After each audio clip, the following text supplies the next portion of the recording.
Vous écoutez Radio Air Libre 87.7 sur la fréquence modulée dans la région de Bruxelles-Capitale. Vous pouvez également nous entendre en formant sur votre ordinateur www.radioairlibre.be dans le monde, pour nous écouter dans le monde. Donc, vous êtes dans l'émission Les Maudits et ce soir, j'ai la chance, le plaisir d'inviter d'une part Carmen Gil Cabrera et Bruno Frère qui travaillent au foyer des jeunes des Marolles. Alors, je vais évidemment leur poser toute une série de questions, mais je crois que l'entretien va se faire de manière très informelle parce que comment dirais-je, mon questionnaire va fuser dans tous les sens vu l'intérêt du sujet de ce soir. Alors, la première chose que je vais demander à l'un ou à l'autre, et vous êtes libre de répondre dans l'ordre où vous le voulez. Tout d'abord, quel est l'objet, en fait, et les objectifs de ce foyer des jeunes des Marolles? Ça dépend pour quel âge, en fait, mais en règle générale, c'est... Globalement, on arrivera dans des séquences plus précises après.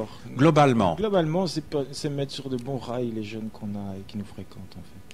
Entendu. Et alors ces jeunes, justement, puisque vous évoquiez le sujet il y a quelques instants, ça va de quel âge à quel âge? 6 ans, 25 ans, des fois. 6 ans, 25 ans. Oui, donc c'est une palette très très large, hein, une vingtaine d'années en fait. Hein, c'est ça. Et il y a combien de jeunes, grosso modo, pour avoir un ordre de grandeur? Ah, Carmen, tu peux répondre. Hein, ce serait peut-être bien aussi que vous alterniez un petit peu dans les réponses. Il y a une centaine de jeunes qui participent dans nos activités.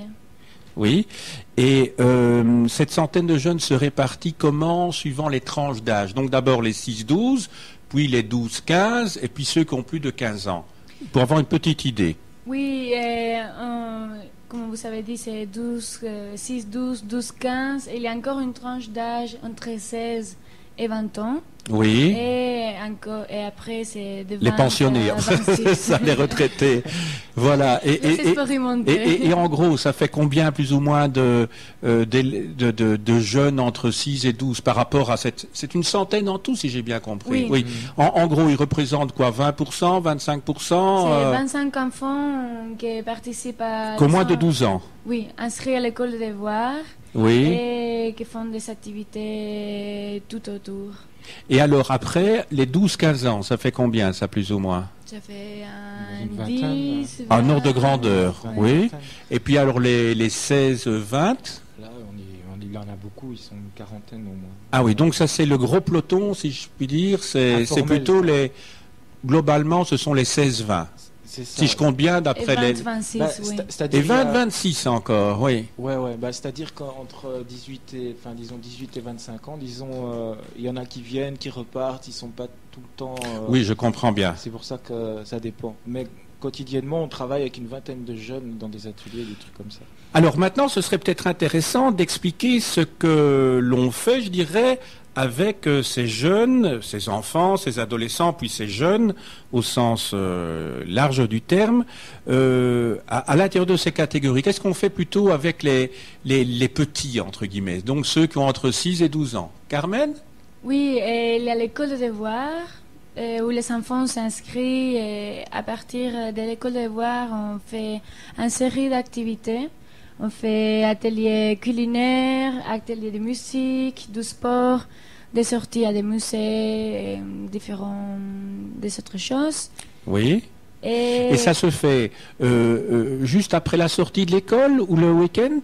À quel moment cela se fait-il? C'est pendant la semaine. Les enfants, ils arrivent à l'école de devoirs à 15h30. Oui. Il y a 2 heures d'école de devoirs. Oui. Et après, il y a des activités pendant 1 heure, 1 heure et demie. Et notamment le mercredi où il n'y a pas d'école de devoirs, mais on se centre dans des activités de loisirs et aussi l'art de lire, que c'est un atelier pour donner le goût à la lecture aux enfants. Ah oui. Et alors, au fond, certains d'entre eux sont vraiment très réguliers. Ils viennent 4 jours par semaine alors. Mais ils ne sont pas beaucoup à la maison. Parce que aussi, bon, ça paraît très bien pour la socialisation d'être avec d'autres jeunes et plutôt que de traîner, hein, on peut imaginer les choses. Mais quelque part, est-ce qu'ils sont un petit peu avec leurs frères et sœurs, avec leurs parents parce que c'est important aussi la vie de famille. Oui, c'est ce qu'on essaye, c'est créer un lien entre les parents et les enfants. Et nous, par exemple, on fait des journées de famille parfois. Oui. Et il y a différentes générations qui sont chez nous. Il y a des petites de 6 ans avec, et comme ça, les grands frères de 8 ans, les grandes sœurs de 12. En fait, c'est quoi? Une seconde famille pour eux? C'est une autre? Parce que certainement, pour eux, je crois que c'est quand même une famille aussi. Parce qu'entre 6 et 12 ans, je n'imagine pas qu'ils vivent ça comme autre chose qu'une grande famille. Je suppose, hein. J'essaye de me projeter dans... Pour eux, c'est un peu leur famille aussi, non? En tout cas, il y a un suivi, c'est quelque chose de quotidien, stable. Ouais, stable. Stable. Oui, stable, c'est ça. Bruno, peut-être? Je pense juste à un métier émotif, hein, donc forcément c'est humain. Et, pour moi, c'est ça la vie de quartier aussi. Et ils sont des amis avec des enfants d'autres écoles au fond et d'autres, parce que c'est pas tous les enfants d'une école qui viennent. Je veux dire, c'est assez mélangé, j'imagine, parce qu'il y a quand même plusieurs écoles dans le quartier. C'est pas donc ça leur permet d'établir des liens autres que ceux de leurs propres condisciples à l'école, j'imagine. Je ne sais pas. Oui, mais par exemple, les enfants, ils vont pas tous à l'école à la Marolles. Hein. Justement. Je pense pas que le lien est fait à l'école, et il est fait avec la vie de quartier, en fait. Oui, c'est ça. Ça, c'est le vrai rapport qu'on a avec les jeunes. C'est ça. Après, c'est vrai qu'en primaire, ils vont tous dans les écoles du quartier à la Marolles, mais dès qu'ils passent en secondaire, généralement, et ils font bien d'aller voir les autres écoles ailleurs.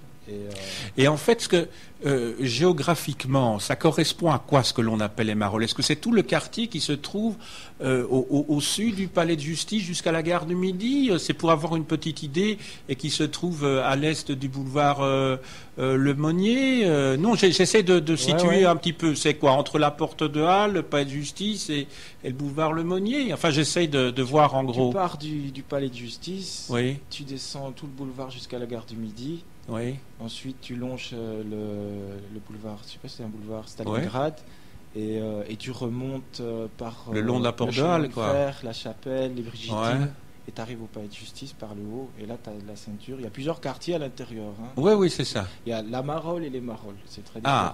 J'aimerais bien entendre la différence entre les deux, parce que... C'est une histoire d'ancien, ça. Ah, mais c'est intéressant de savoir ce qu'on appelle la Marolles et les Marolles. Les puristes de la Marolles, ils disent que la Marolles, c'est les vrais Marolles. Et que les Marolles, c'est un ensemble, un conglomérat de quartiers, comme les Radis, il y a les Vieux Blocs, il y a la Querelle, et tout ça, c'est des quartiers qui font partie des Marolles. Mais à l'intérieur, il y a un autre quartier, c'est là où on est situé d'ailleurs, c'est pas fait exprès, et c'est la Marolle en fait. Ah oui. C'est simplement ça. Je sais pas pourquoi ils ont décidé qu'un s'appelait la Marolles et que c'était la vraie Marolles. Voilà, c'est un truc d'ancien. Mais les vieux blocs là qui se trouvent juste, comment dirais-je, entre la rue Haute, la rue Blas et juste en dessous de la place du jeu de balle là, il y a des vieux immeubles. L'hôpital Saint-Pierre en bas. Oui, c'est ça. C'est parce que ce qu'on a en tête, c'est souvent ça, la Marolles. Mais bon, je me trompe.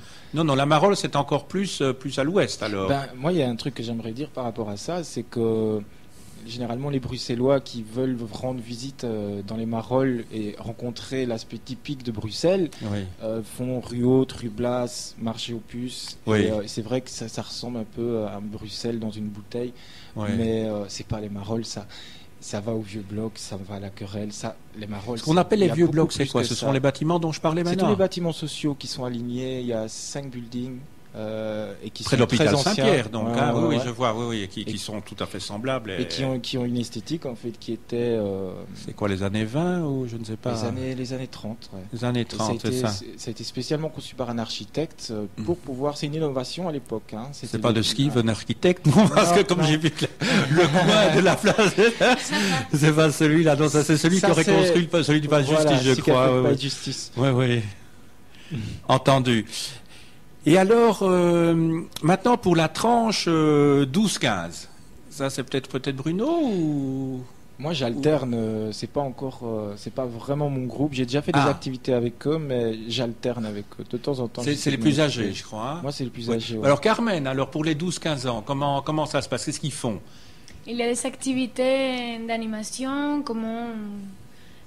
avec les petits, il y a les ateliers culinaires, il y a les ateliers sportifs, des sorties, il y a des camps pendant les grandes vacances.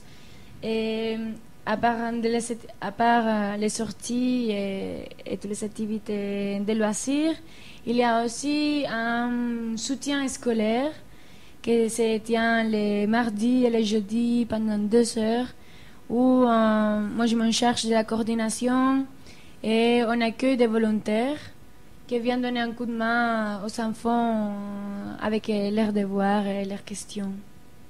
Et alors, ce que vous m'avez expliqué tous les deux hors antenne tout à l'heure, enfin il y a une demi-heure, c'est qu'il y avait, entre autres, parmi d'autres volontaires, certaines personnes qui se rendaient utiles pour la collectivité de manière un petit peu forcée, qui font partie, en France on appelle ça les TUC, je crois, les travaux d'utilité collective, des gens qui ont une certaine compétence, et plutôt que bêtement, si je puis dire, ne pas faire grand-chose, ou en tout cas ne pas se rendre utile à la collectivité dans une prison, rendre service véritablement à la jeunesse. Est-ce que j'ai bien compris ce que vous m'avez expliqué tout à l'heure? Mais enfin, ce sont des volontaires, enfin eux ce ne sont pas vraiment des volontaires, hein, mais ce sont, comment dirais-je, y participent à côté d'autres gens qui eux sont des gens, des bénévoles, quoi, tout simplement. On a des universitaires, des pensionnés, des anciens stagiaires qui viennent aider aux enfants.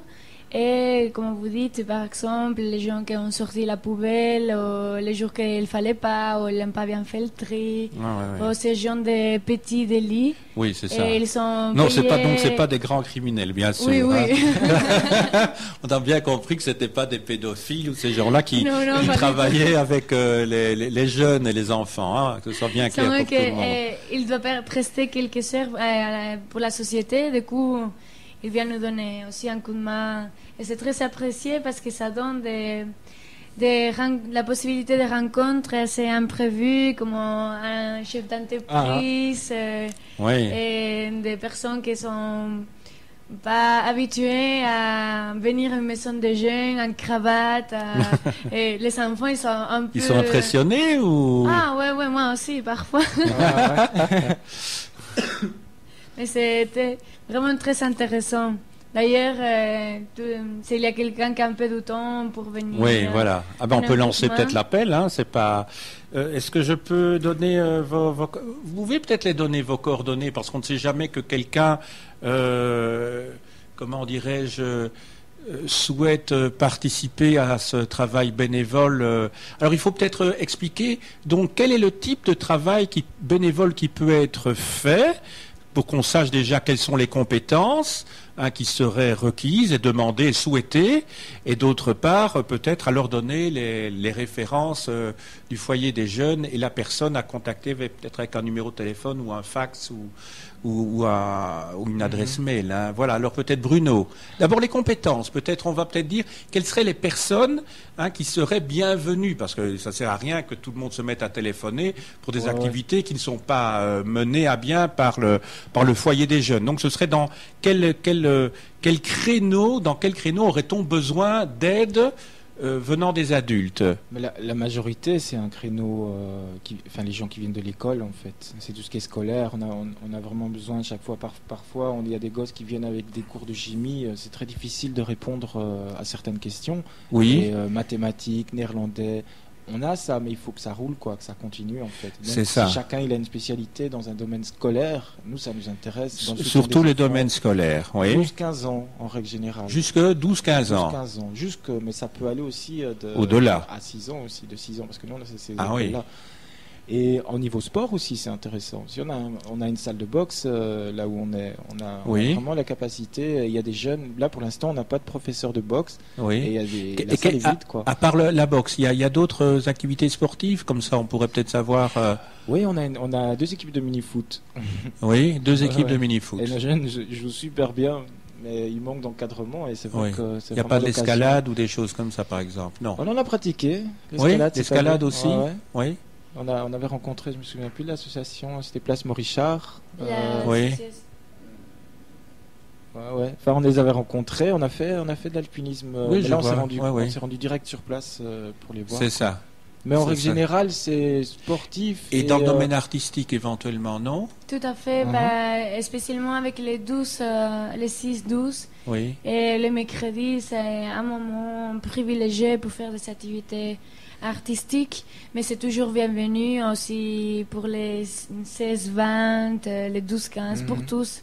C'est quelqu'un, il y a quelque chose en particulier qui me revient. Quoi, dans les arts plastiques, plutôt peinture, dessin, modelage ou des choses comme ça? J'essaie de voir un créatif, petit peu. En fait. Ce qui est créatif, général, oui. La dernière fois, on avait fait des mobiles avec de la laine et des petits bâtonnets, et c'est super beau à voir.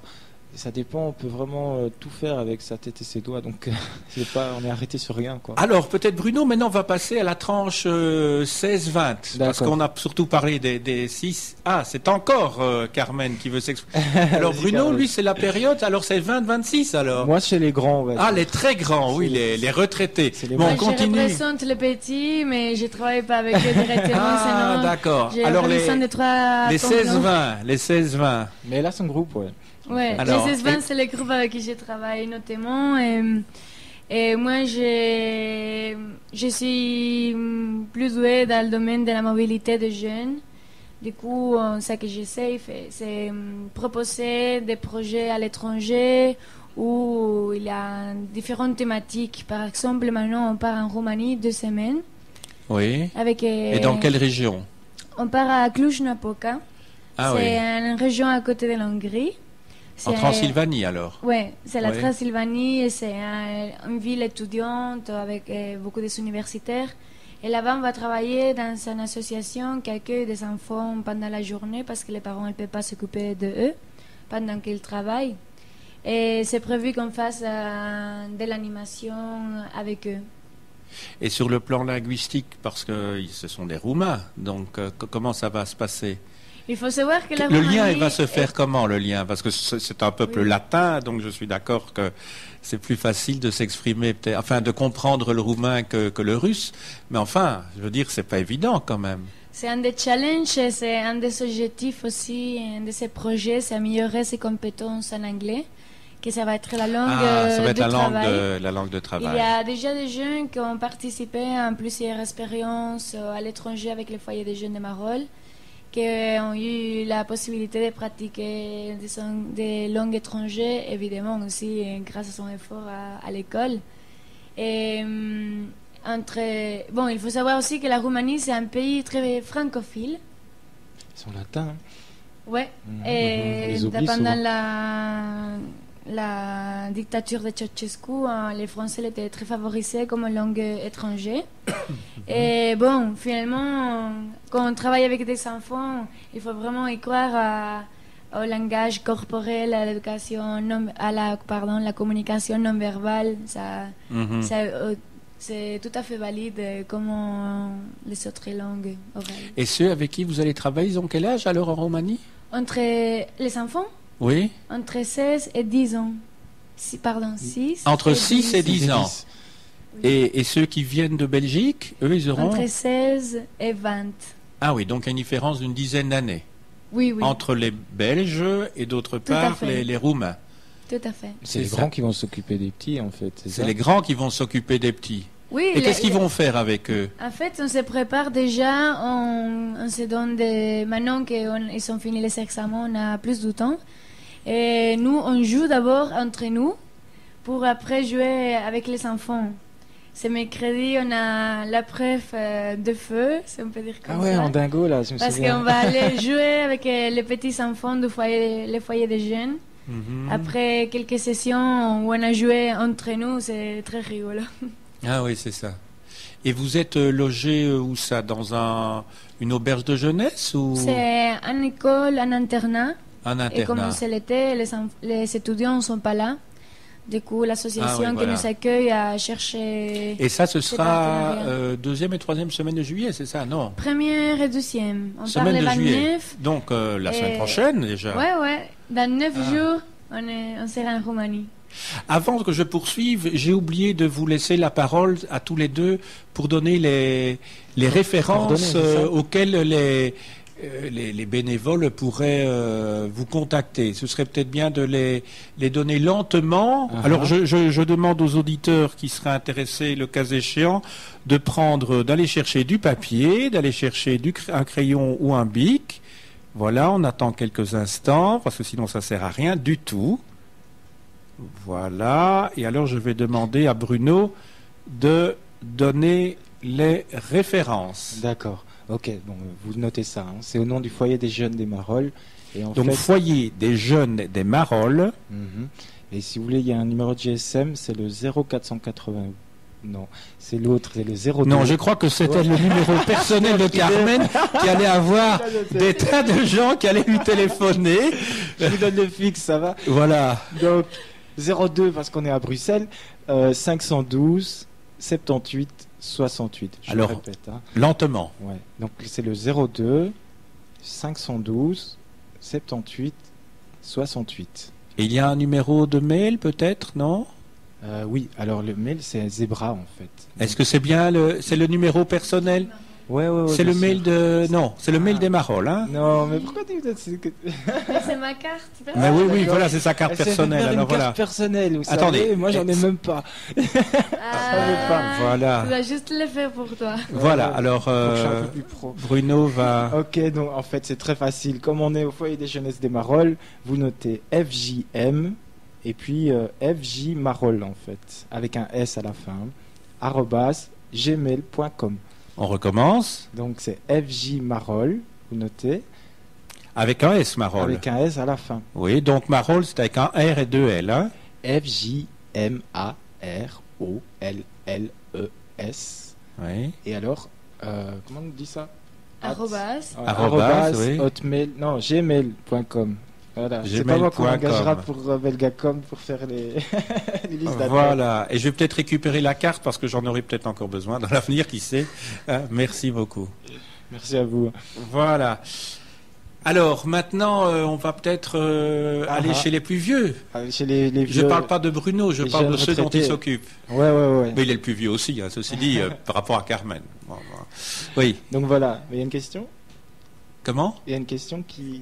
mais voilà, ce qu'eux font, surtout. Ce qu'ils font. Et du coup, ce que font les animateurs, parce que les deux sont liés.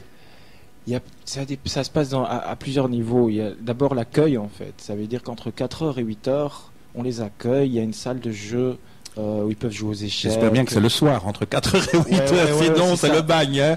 Après l'école. Oui. Ça, c'est l'accueil. Entre 16 et 20h. Mais sinon, moi, en fait, je suis responsable des ateliers créatifs, c'est-à-dire que moi, j'ai une formation cinématographique. Oui. Et ce que je fais, c'est... on fait par exemple des portraits dans les Marolles. Ça les force à aller rencontrer les gens, poser des questions, s'intéresser à leur univers. Ou par exemple, je leur donne des micros, je leur confie 3 jours un micro, et ils vont aller tirer des sons de leur univers, du quartier où ils habitent, et s'interroger un peu par rapport à tout ça. On fait aussi un petit court-métrage un dessin animé. Oui. Mais à chaque fois, la thématique est assez sociale et c'est pris du point de vue du jeune, quoi. Ce qui fait que ça les force à s'exprimer et à avoir recours en fait à la perception qu'ils ont de leur propre univers, parce que c'est un âge, enfin moi je trouve que c'est un âge critique où à partir d'un moment les gens se referment sur eux-mêmes en fait, du fait que parfois ils n'ont pas fini l'école, ils travaillent pas, ils n'ont pas de formation, ça arrive, et alors ça les rend plus reclus, et le fait d'aller interroger les gens, d'aller un peu à la rencontre par le biais du cinéma, voilà, c'est quelque chose qui passe assez bien. Puis il y a les jeunes qui font aussi de la musique. On a un studio là où on est d'enregistrement, et il y a des jeunes artistes qui commencent à composer des textes. Alors on en profite pour y mettre des thématiques. Par exemple, la dernière fois, c'était lié au voyage, à l'exil et à l'errance. Et ils ont dû écrire là-dessus. Ils ont composé une chanson. On a même clippé ça. On a fait une musique et tout. Et voilà, ça c'est les ateliers que je fais. Je fais aussi des ateliers de dessin. Ça c'est l'aspect créatif de mes ateliers. Ou sinon, franchement, il y a aussi l'aspect, ce que moi j'appelle l'aspect concret en fait. C'est le soutien, ça veut dire les remettre en marche par rapport au travail. à une formation, ou alors les forcer à retourner à l'école, et que d'une façon ou d'une autre, ils ne restent pas à rien faire. Et au fond, avant 16 heures, qu'est-ce qu'ils font pendant la journée? Parce que si certains, j'ai bien compris, ne vont pas à l'école. Ils sont assis sur le banc. Hein. Parce qu'ils ne sont plus en âge d'obligation scolaire, puisqu'ils ont plus de 16 ans. Bien sûr. Alors, ils font rien, ils sont assis sur le banc. Hein. Ils tournent en rond. Ils tournent en rond. Oui, quand il fait beau, mais en hiver, ils sont chez eux. Ils sont où en hiver? Parce que bon, hiver, ils sont chez nous. Ah, c'est ça, ils sont chez vous pour la journée aussi. Ah, non, oui, c'est ça, parce que autant maintenant il fait beau, ben voilà, on peut s'asseoir sur un square quelconque, mais dans un square quelconque, tandis que quand il fait froid, quand il pleut, avant 16 heures, qu'est-ce qu'ils font? C'est ça ma question. Même en hiver, ils frottent le banc. Ils ont une carapace dure aussi. Hein. Même si des fois, ils sont en train d'essayer de dire Bruno, ouvre la porte, allez, ouvre la porte. Des fois, je craque, je leur ouvre la porte. Mais sinon, en règle générale, on la ferme, mais ils doivent se débrouiller parce qu'il y a des heures et ils n'ont pas trop le choix. Parce que justement, mais vous avez une petite idée de ce qu'ils font alors pendant la journée quand même? Est-ce qu'ils dorment jusqu'à... Mais enfin, ça ne me regarde pas, c'est leur vie privée finalement. Mais non, c'est pour savoir un petit peu. Parce que puisque bon, c'est très bien, ils ont un endroit, je dirais, qui est à eux, enfin... plus ou moins quand ils sont chez vous, mais alors la journée, je me pose la question un petit peu, parce que là ils ont un objectif, c'est la fin de la journée, parce que 4 heures c'est quand même, la journée est bien avancée quand même, c'est avant, qu'est-ce qu'ils font? Franchement, moi je passe pas. Oui, vous n'êtes pas des inquisiteurs, c'est pas votre boulot, hein, vous n'êtes pas là pour les contrôler, mais quelque part, je me pose la question. Mais en fait, je passe pas tout mon temps au foyer, ce qui fait que des fois, je le passe au quartier, je vais les rencontrer directement. Quoi. Et mon constat, c'est que, à part, ils sont l'un chez l'autre, il y en a qui se lèvent tard, il y en a qui font se lèvent tôt parce qu'il faut masquer par le fait qu'ils vont pas à l'école ou quoi. Et le café même pas, je vous promets, ils sont sur un banc en hiver et ils attendent, ils sont là en train de, ils sont entre eux quoi. Il y a pas la perspective, elle est comme ça en fait. Puis à la Marolles, ils sortent pas beaucoup de la Marolles, hein, donc. C'est ça. C'est ça. Moi aussi, ça me crève le cœur quand je vois ça. C'est pour ça que je passe du temps aussi au quartier. Je fais pas que rester au foyer, quoi. Et au fond, bon, ici, ce sont des questions de profane, hein, quelqu'un qui est tout à fait extérieur, mais au fond, s'il rentre dans ce type de vie, c'est-à-dire, on ne fait pas grand-chose parce qu'on n'a pas. On n'a pas été motivé pour les études ou je ne sais pas. Bon, il y a évidemment, c'est le milieu familial, c'est parce que les parents eux-mêmes sont, comment dirais-je, n'ont pas la chance d'avoir pu trouver un travail, sont eux-mêmes en rupture de société. Qu'est-ce qu'ils font? C'est par rapport à un modèle parental ou un modèle? Qu'est-ce qui fait que voilà, ils ne sont pas parvenus à s'insérer dans un milieu scolaire et avoir un objectif de se dire bon, je vais essayer d'avoir un job, essayer de faire quelque chose de ma vie qui soit autre chose que de traîner ma savate. C'est sans aucun jugement moral de ma part, bien entendu. C'est une question que je pose. C'est souvent, il y a plusieurs réponses à cette question. Hein. La réponse, elle est sociale. Ça veut dire que, à mes yeux, l'école fondamentale est un échec. Déjà à l'école fondamentale. Clairement, parce que quand. Et alors du coup, l'école secondaire, ça n'a pas suivi. Ouais, mais déjà là, en fait, ils ont des problèmes à l'écriture et à la lecture. Et après, on voit, ils ont d'énormes problèmes à se concentrer. Et en fait, quand on voit surtout, en fait, moi je me dis, c'est pas qu'ils sont bêtes. Non, mais pas ça en cause. Hein. Ouais, c'est juste un que problème social. l'école est mal faite. Quand on voit les écoles poubelles. Comment elles sont faites, l'enseignement qu'ils y donnent et surtout la perspective d'avenir, c'est pas du tout adapté. Ça donne pas envie d'apprendre. Et surtout quand on voit l'état du monde, ça donne pas envie d'arriver jusque-là. Il faut savoir, ils sont méfiants vis-à-vis de ça parce qu'ils voient très bien le monde comment il est fait. Ça, j'ai pu remarquer par exemple. Et j'ai eu des discussions avec eux. Je vois très bien qu'ils lisent le monde en fait. Ils le lisent d'une manière très bien. Mais il y a une peur fondamentale de l'avenir. Qui donne pas envie quelque part de faire des efforts. Ensuite, socialement, si on se retrouve dans ce quartier-là plutôt que dans un autre, c'est pas un hasard non plus. Ça veut dire qu'en milieu populaire, il y a des difficultés. Oui, c'est sûr. Et voilà, en règle générale, c'est un grand tout. On pourrait même parler de la tolérance zéro, qui est un grand masquage de la société pour dire qu'en fait, la délinquance a augmenté et qu'on a mis plus de policiers, mais ça masque juste le fait que l'État s'est retiré du social. et que ça a grondé dans la rue. C'est pas la même chose, vous savez. Et les écoles poubelles et tout ça viennent directement de cette politique de la tolérance zéro. Ça, les gens doivent apprendre à questionner, par exemple. Mais c'est un tout, quoi. Et vous, au fond, qui travaillez dans le secteur social, vous n'avez pas l'impression de participer à une grande machinerie, finalement, qui, quelque part, vous faites bien sûr individuellement et même en groupe quelque chose de tout à fait positif, je dirais. Vous êtes les saints de notre époque, certainement. Hein. Mais ce que je voudrais dire, c'est est-ce que quelque part, ça ne fait pas partie de cette manière de contrôler quand même si vous, individuellement, c'est certainement pas votre intention, parce que vous aimez votre métier, vous avez certainement la générosité du cœur, ça, on ne met pas ça en doute à un seul instant, mais est-ce que quelque part, ça ne participe pas de cette politique de contrôle de jeunes qui pourraient se révéler dangereux s'ils n'étaient pas encadrés par des gens généreux comme vous? Je me pose la question. Carmen. Je crois que, ouais, on fait tout à fait partie de la machine. Et après, c'est à chacun de les mettre en place de la façon qu'il croit que c'est la mieux. Et on fait partie aussi du système de contraintes de sécurité, de quartier et tout ça. Moi, ce que j'essaye avec les jeunes avec qui on travaille, personnellement, c'est de mettre leur énergie dans des choses positives. Alors, ouais, on peut appeler ça participer à la machine pour pas qu'ils participent à la délinquance ou des choses comme ça, mais c'est aussi pour eux, pour les propres intérêts. Et, du coup, ça va dans les deux sens par rapport au système et aussi directement par rapport aux jeunes. C'est sûr. Pour les donner des outils et voilà, c'est par exemple, ils préparent un voyage comme Bruno il fait avec les grands, donc moi je fais avec les 16-20. Ça ils donne de l'énergie là-bas et ils ne sont pas en train de traîner dans la rue, peut-être en train de faire des choses qu'ils ne doivent pas. Ouais, c'est des contrats de sécurité, mais pour moi, c'est leur donner les moyens pour utiliser leur énergie d'une façon positive pour la société. Dans l'immédiat, mais est-ce que tu penses que est-ce que c'est quelque chose qui est en même temps formatif, constructif, de telle manière que avec les outils que vous leur donnez en main, hein, ils vont pouvoir faire quelque chose d'autre par la suite, puisque l'école a souvent été, pour certains d'entre eux, en tout cas, une voie de garage, un échec. Hein, est-ce que ça va leur donner des outils pour construire leur vie? C'est ça, en fait. Et donc, pas simplement les occuper intelligemment maintenant, mais aussi les construire pour l'avenir.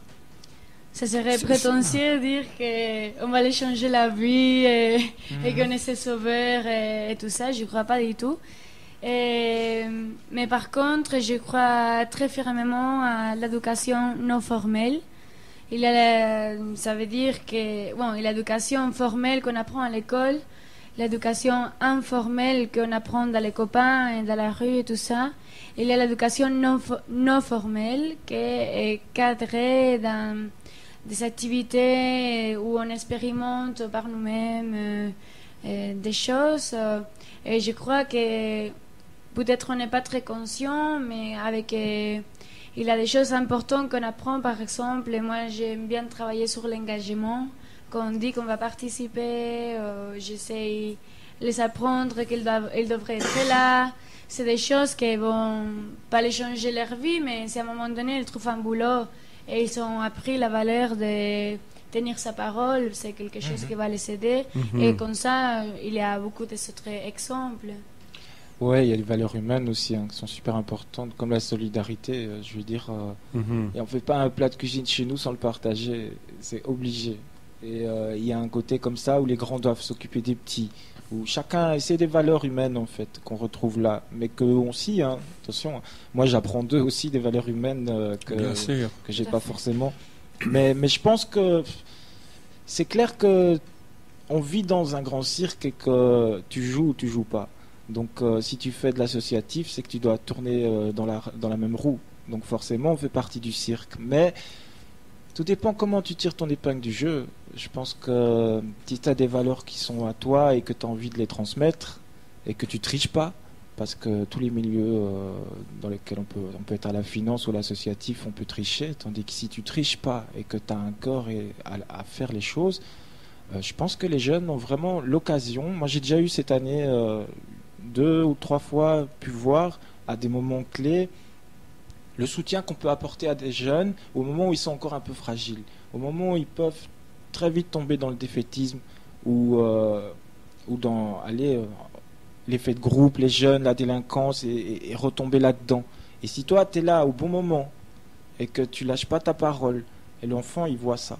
Et on ne sait pas. On ne sait pas si dans 2-3 ans, ce petit geste ou cette chose ou ce soutien ou n'importe quoi a pu faire qu'il n'a pas déraillé. C'est ça la vraie question. Pour moi, hein, vis-à-vis en tout cas de mes jeunes, à partir d'un certain âge. Parce que moi, j'estime qu'à partir de 15 ans, c'est un âge très très critique où c'est vraiment là qu'il faut faire attention. Si on les reprend à 20 ans, c'est un peu comme, je ne vais pas dire que l'objet est cassé, mais on module quoi. C'est pas la même chose que si on les a à 15 ans, là on surveille, on fait très attention à eux quoi. Et je pense que voilà, ça a vraiment une utilité. Si on fait des ateliers, ils sont éducationnels, ils permettent de comprendre, d'appréhender le monde qui les entoure, etc. Mais ça suffit pas quoi. Je pense que même humainement, les côtoyer quand ils viennent te poser des questions ou ils te demander de l'aide pour ça ou ça, si tu es présent, à eux de saisir la chance. S'ils la saisissent pas, c'est comme quand on saute d'une piscine, hein, tu plonges ou tu plonges pas, on va pas le faire à ta place. Ça c'est clair. Alors je voudrais interroger maintenant mes 2 invités, donc Carmen et Bruno, sur des problèmes d'organisation, parce que derrière ce projet très généreux, il y a évidemment des problèmes de financement, d'organisation. Alors je voudrais d'abord les interroger un petit peu sur les origines du foyer des jeunes des Marolles. Ça remonte à quand ? Il y a 50 ans en fait. Il y a 50 ans. Et qui en est ou quels en sont les initiateurs ? C'est monsieur le vicaire Van der Biest en fait. Donc c'est Jacques Van der Biest, oui. Que je le signale, que j'ai invité ici au mois d'août l'année passée et qui a expliqué un petit peu ce qu'il a fait, mais il n'y a pas obligatoirement de superposition entre ce que lui a dit et ce que vous dites, hein, parce qu'il ne m'a pas parlé de tout ceci. Voilà, donc non, M. Van der Biest, c'est notre président d'honneur en fait, et c'est lui qui a fondé la maison il y a 50 ans. Oui. Et je ne sais pas si je dis des bêtises, mais je pense que j'ai raison sur ce coup-là. C'est que, en fait, il a fondé cette maison juste au même moment où il y a eu la bataille des Marolles. Je ne sais pas si vous en avez entendu parler. C'est dans les années 60, en fait, 68. Et il y a eu la bataille des Marolles. Ça veut dire que pour la énième fois, ils ont voulu exproprier des gens dans la Marolles pour faire une extension pour le palais de justice. Et comme ils avaient eu la première expérience qui s'est très mal passée avec le palais de justice, tous les habitants se sont levés. Et alors, ils ont eu leur abbé, le prêtre du quartier, qui était monsieur de l'église des Minimes, hein. C'est ça, qui était monsieur Van der Biest, et qui ont réussi à faire capoter tout le plan. D'où on dit esquive architecte et tout ça, une façon d'insulter les gens. C'est encore très courant aujourd'hui. Oui. Et donc tout le haut du quartier, là où on est justement dans la Marolle, j'en parlais là tout à l'heure, il a été sauvé et il y a beaucoup de bâtiments sociaux, dont la maison, le foyer des jeunesses des Marolles. Des Marolles, c'est toujours des gens sérieux, hein, quand même. Oui. qui a été fondé par M. Van der Biest, en fait, et qui soutient depuis 50 ans. Encore aujourd'hui, on le voit aux assemblées et poser des questions. C'est quelqu'un de très dynamique, malgré son âge qui n'est pas petit. Bien sûr, il est présent, quoi. Et puis il a une histoire. Hein. Oui, c'est donc c'est un très une personnalité, c'est le moins qu'on puisse dire. Hein. Et d'ailleurs, il est très connu par les médias. Là, il a la mémoire, en tout cas, des Marolles. C'est ça. Et alors, donc, il y a maintenant un demi-siècle, si je vous entends bien, que ce foyer existe peut-être sous un autre nom, mais en tout cas existe dans son projet. Et comment fonctionne-t-il d'un point de vue purement financier maintenant? Vous êtes, si j'ai bien compris, à 7 dans votre équipe pour l'instant, en tout cas. Vous avez des contrats à durée déterminée ou indéterminée? Indéterminée. Mais certains d'entre vous ont des contrats à 3/4 temps, si j'ai bien compris, ou à plein temps, ou à mi-temps. Enfin, vous n'avez pas peut-être tous tout à fait le même statut. Enfin, je ne sais pas. C'est des questions que je pose et qui sont peut-être liées à l'origine des fonds. Non. Expliquez-nous un petit peu comment ça fonctionne, tout ça. Le foyer des jeunes de Marolles, c'est une maison de jeunes reconnue pour la communauté française. Du coup, on reçoit de la COCOF de l'argent pour qui couvre basiquement les loyers de la maison. Oui. Donc vous avez une maison, il faut peut-être le dire, donc une maison qui se trouve rue de la Prévoyance, c'est ça? Oui, tout à fait. Numéro 46. C'est pas qu'on l'a, on la loue. Oui, d'accord. Donc au 46 rue de la Prévoyance, donc il y a une maison, et dans cette maison, il y a quoi? Il y a quoi? Un bureau pour l'administration, et le reste, ce sont des lieux où on fait des ateliers, où il y a une salle de sport. Comment ça se passe? Il y a la salle de sport, il y a les bureaux, il y a la cuisine, il y a la salle d'atelier, il y a les studios d'enregistrement. Oui. Le salon des filles aussi. Un salon des filles, qui fait partie de notre stratégie. Une quoi? J'ai pas entendu. Un salon des filles, en fait. Un salon des filles. Un vrai salon. Ah oui, c'est quoi? Une pièce où elles peuvent discuter entre elles, c'est ça ou... Ouais. Ah oui, d'accord. Ça fait partie d'une stratégie mise en place pour la maison des jeunes, pour la mixité. Mettre un peu la Marolles au féminin, vu que c'était un endroit assez masculin. Du coup, voilà, on a créé carrément une salle pour les filles. Mais il y a quand même des activités mixtes, ou bien je veux dire, oui, quand même, oui, c'est pas la ségrégation. Non, d'accord. C'est l'accueil, c'est un prétexte c'est pour mettre les filles en confiance. Oui, c'est ça. Et maintenant, voilà, les filles sont là, que c'était l'objectif, et maintenant ils ont des relations tout à fait normales avec les garçons. Il fallait leur donner une place. Donc on finance le loyer de cette maison qui appartient, je suppose, à la ville de Bruxelles, je suppose. Ouais, et alors le financement, il sert aussi pour, j'imagine, vous payez vous et payer des activités. Les activités, malheureusement, ça rentre pas. Non. de la COCOF. Du coup, ça veut dire qu'on doit passer pas mal de temps à travailler dans des dossiers pour financer les activités, parce que sinon... Et viennent d'où ces subsides? Par exemple, la ONG qui finance l'école des devoirs des petits. Et donc l'Office national de l'enfance. Exactement. Il y a aussi la fondation Abbé Froid et Dur qui nous supporte, la fondation Roi Boudin et des autres. Voilà. Et on a aussi quelques dons. Et le BIJ aussi. Oui, le BIJ, c'est le Bureau international de la jeunesse. C'est ça, oui. Qui nous soutient énormément, spécialement dans notre projet de mobilité avec les jeunes. Il y a un groupe qui part à Montréal dans quelques jours. Oui, vendredi. Exactement, avec Bruno, c'est les grands, c'est les rappeurs.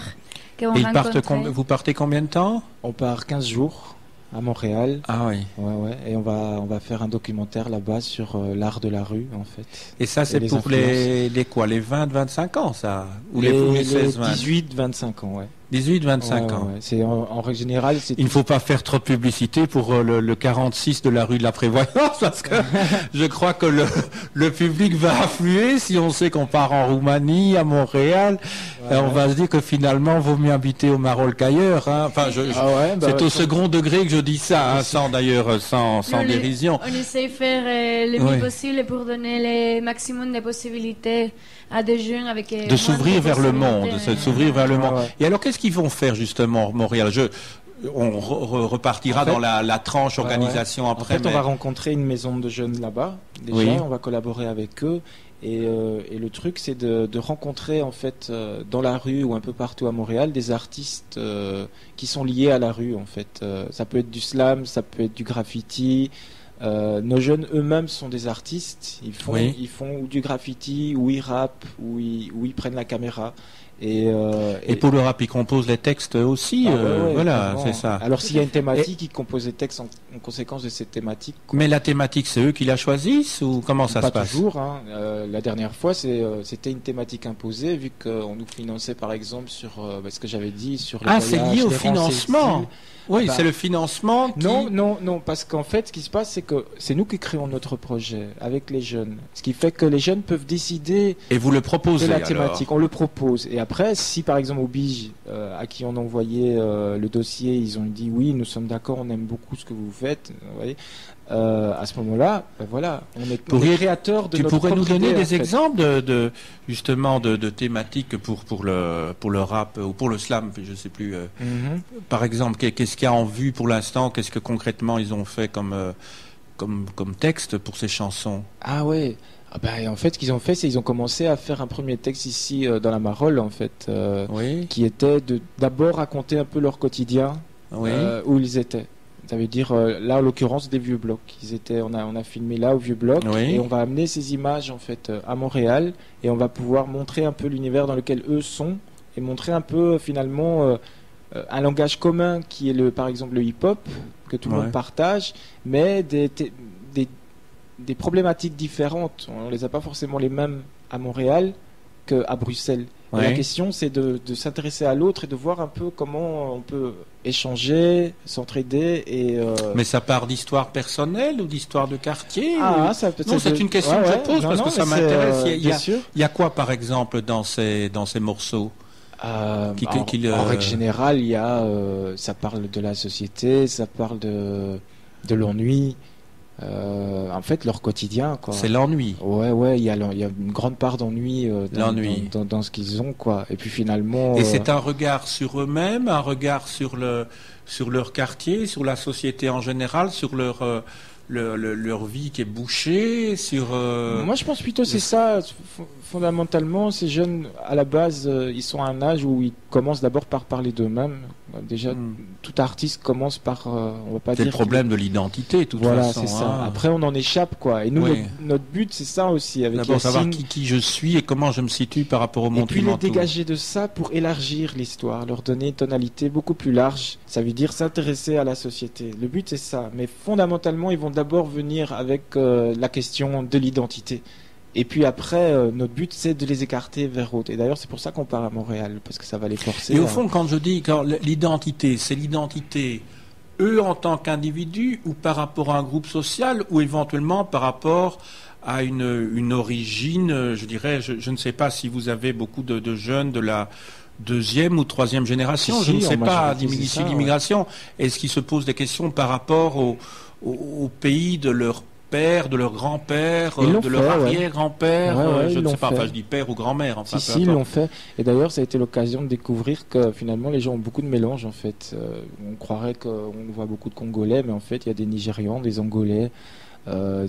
Ça part d'un peu dans tous les sens et poser la question de l'origine, c'est ce qu'on a fait en fait dans la première thématique qu'on a utilisée. C'était plutôt gai d'aller chercher l'étymologie de chaque mot. Migration, c'est ça.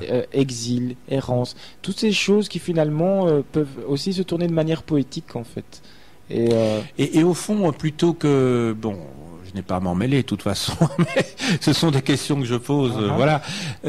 Plutôt que de partir en Roumanie ou partir à Montréal, est-ce que certains n'auraient pas plutôt envie d'aller dans la région dont sont issus leurs parents, au Nigeria ou je ne sais pas. Enfin, parce qu'au fond, la question des origines, c'est ça aussi.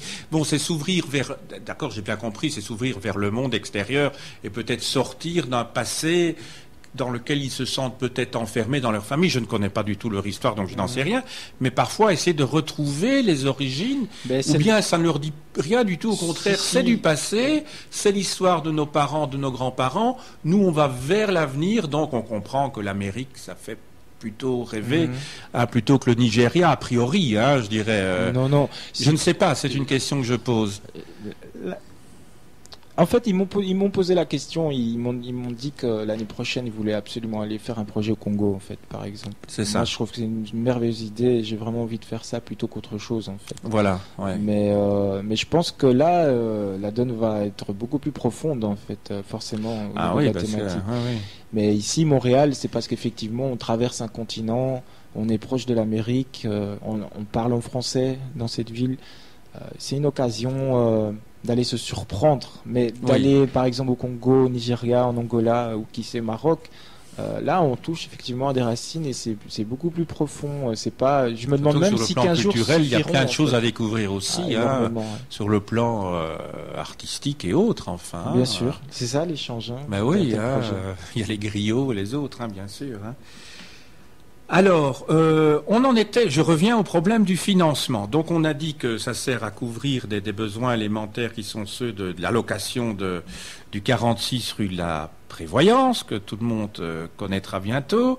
Ensuite, pour payer vos traitements, pour subsidier des projets. On a parlé d'un projet en Roumanie, on a parlé d'un projet à Montréal. Quoi d'autre encore au niveau du financement? Je pose des questions tout à fait de quelqu'un qui n'y connaît rien, ce qui est vraiment le cas. Je ne joue pas la comédie ici à la radio.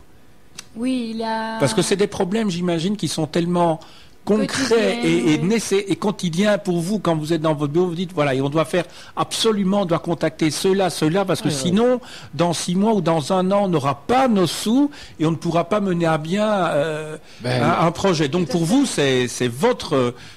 Voilà, c'est ce qui doit... Ça doit être dans une case qui vous obsède tous les jours. Oui, il y a, par exemple, il y a une de notre collègues qui est engagée à temps plein, qui s'en cherche de l'école des Beaux-Arts à 6-12, et la moitié de son temps, il le passe en train de rédiger des projets. C'est quelque chose d'imprescindible. On veut faire des activités avec les enfants et les jeunes. On a la chance de que elle travaille bien les dossiers et qu'en étant dans le quartier où on est assez privilégié pour les subsides.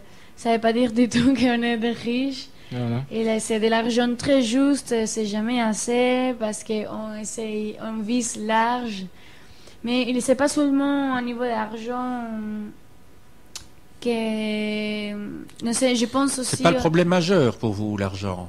Oui, c'est quelque chose d'important. Très très important. Il faut bien sûr avoir d'abord des idées, parce que l'argent ne suffit pas. C'est sûr, il faut d'abord initier un projet et puis se dire, bon, maintenant, il faut le subventionner, quoi. Oui. Tu voulais parler des moyens humains, c'est ça? Exactement, c'est ça que je veux dire, que les moyens humains sont aussi très importants, comme les volontaires pour les écoles de devoirs et pour des autres activités artistiques et sportives ou des autres, et ça serait... c'est quelque chose aussi d'être riche qu'on valorise et on remercie beaucoup aux gens qui ont l'envie de passer du temps avec nous et que même personnellement donnent de l'argent à niveau personnel au foyer. Ah, il y a moyen de faire aussi des dons, mais vous pouvez peut-être aussi donner un numéro de compte, c'est pas interdit. Si des dons personnels sont possibles, je ne sais pas si c'est indiqué ici, non? Alors, non, j'ai mon numéro de compte personnel. Vous pouvez verrer. Comment? Non, mais pourquoi pas si ça permet de participer. Quoi, on vous téléphone alors? Exactement, vous pouvez téléphoner. On vous téléphone. Alors on répète le numéro. Toutes les informations. On répète le numéro. Non, mais c'est pas de la blague. Le numéro. Voilà, on parle très sérieusement ici. 02 512 78 68. 02 512 78 68. Et alors, au bout du fil, c'est toi ou un de tes collègues ou une de tes collègues? C'est le bureau, on va être... Ah, ça peut être moi ou Carmen ou Bilal, ou Marie. Voilà, entendu. Mais c'est clair qu'au niveau de l'argent, c'est une préoccupation. Mais moi, par exemple, comme je fais mes ateliers, je suis préoccupé par mes projets.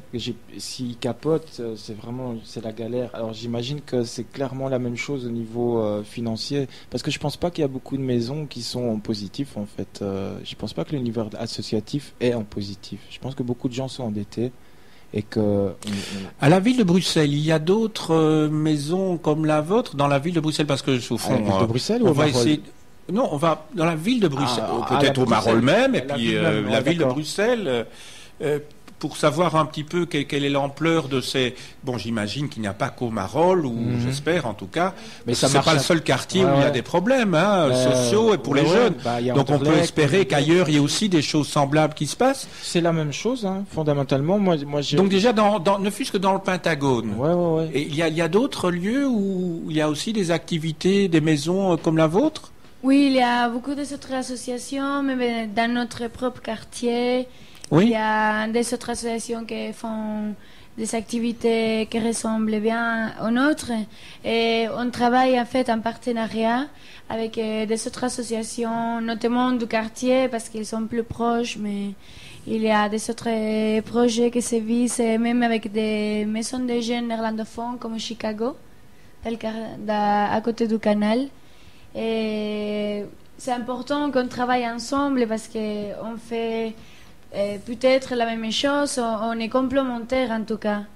Et quand on propose des activités pour des enfants, ou des autres associations proposent, on peut toujours ouvrir les portes à des autres enfants pour les faire profiter de cette vague, de ce travail. Et la même chose pour les autres associations. Et vous allez parfois vous-même dans d'autres maisons de jeunes? Tout à fait. Par exemple, près du canal, vous me dites, hein? Oui, avec Chicago, c'est un projet sur des actions citoyennes qui se met très petit à petit en place. Mais par exemple, il y a les Caria, les 88, c'est des maisons. Et ça se trouve où, c'est des maisons, c'est des associations. Qui se trouvent dans quel quartier? À les Marolles. Dans les Marolles également. Dans les Marolles. Il y a beaucoup d'associations. La Marolles, c'est la plus représentée en association à Bruxelles. Ah oui. Ça dure depuis longtemps. Je ne faut jamais oublier que ce quartier a 800 ans d'âge quand même. Oui. Qu'il a une tradition. Oui, mais enfin, populaire. quand on pense aux problèmes à Bruxelles, pour les jeunes, les problèmes sociaux, on pense aussi à d'autres communes. On pense à Molenbeek. Et ça dépend ce qu'elles investissent dans les associations. Voilà, c'est ça. C'est ça la vraie question. C'est ça, parce que je veux dire... vous allez à Molenbeek, par exemple, il y a énormément de cafés. Et c'est là que vont les jeunes. Ils vont au café, fumer. C'est ça. Tandis que s'il y a plus de maisons, ils iraient dans les maisons. Et donc à Molenbeek, il n'y a pas un tel encadrement social je pense qu'à que dans les Marolles. Ils ont créé par exemple un pôle culturel qui fonctionne très bien. J'ai été le visiter là-bas.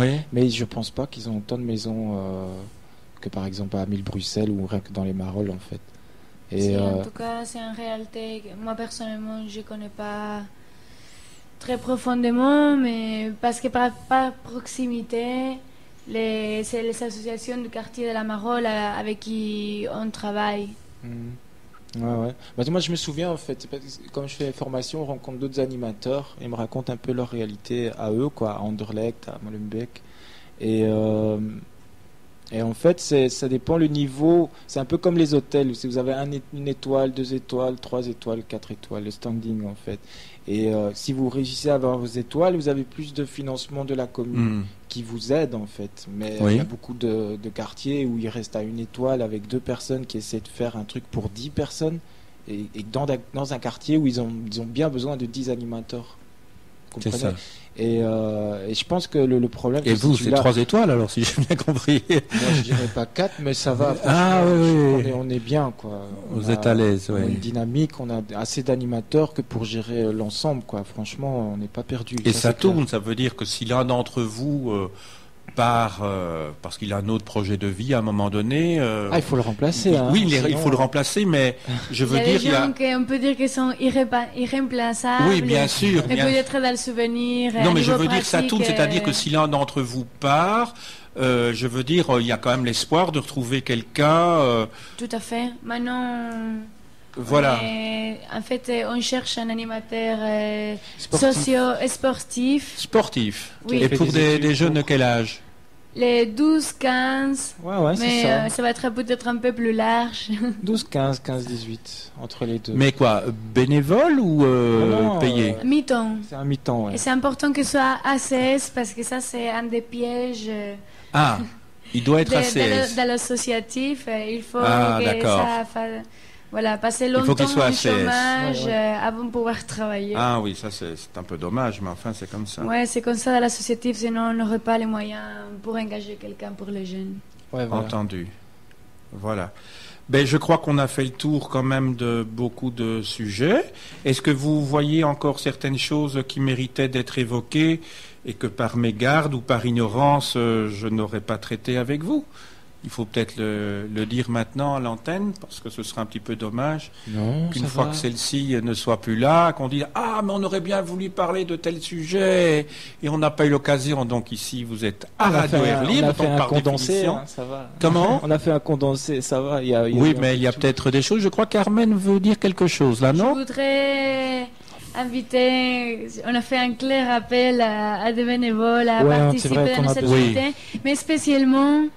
Je voudrais dire à tous les jeunes entre 6 et 26 ans que notre portes sont ouvertes à plein d'activités.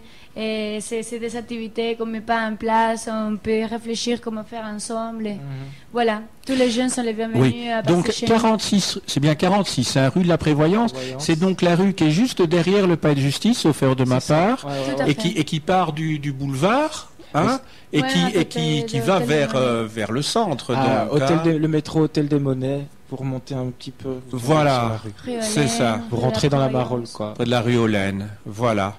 Ben écoutez, je vous remercie tous les deux infiniment. Merci à vous. Je crois que voilà, mais ça m'a fait très plaisir, Carmen et Bruno, de vous rencontrer. Je connaissais un petit peu Carmen, Bruno, je ne le connaissais pas, mais ça était l'occasion de le rencontrer. C'est un grand plaisir pour moi. Merci. Et donc, je propose donc à nos auditeurs, s'ils nous ont bien entendus, d'apporter le cas échéant, leur contribution, de faire savoir qu'il y a donc recherche, en tout cas, d'un animateur sportif, d'une part, qu'il y a demande également pour avoir des bénévoles, aussi bien pour des enfants de 6-12 ans, de 12-15 ans, puis alors des jeunes de 16-20 ans, voire de 20-25 ans.